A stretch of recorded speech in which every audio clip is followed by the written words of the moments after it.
Chapter 9. Worldly Possessions.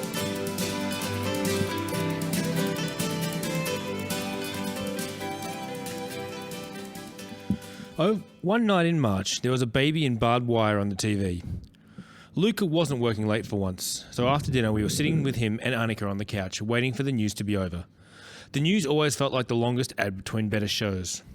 Sam's sweaty-socked feet were touching my bare legs because he knew it annoyed me, and I was about to start kicking him again when suddenly Annika moaned and said, "Oh, that poor bub."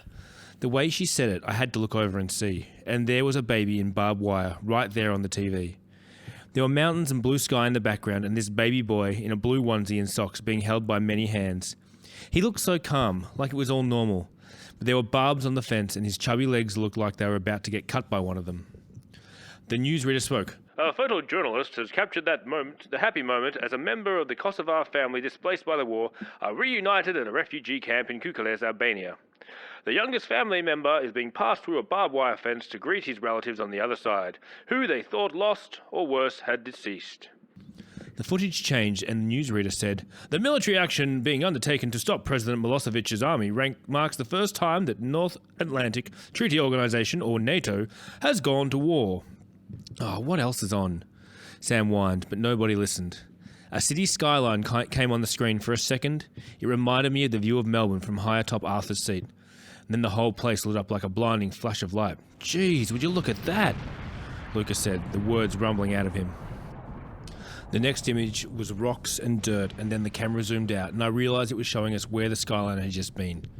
They had dropped the bomb on that city, and now parts of it were just blown away.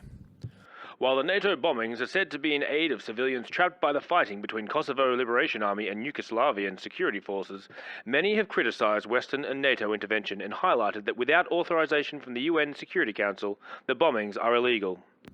We kept watching as a new video showed hundreds of people, maybe thousands, walking along a muddy path. They were all walking in line, following each other. I don't know where they were all going. While they walked, they cried. Some were carrying children, while others had bags and were spilling over. NATO's involvement has supported from world leaders, most vocally from US President Bill Clinton, UK Prime Minister Tony Blair, German Chancellor Gerhard Schröder, and Australian Prime Minister John Howard.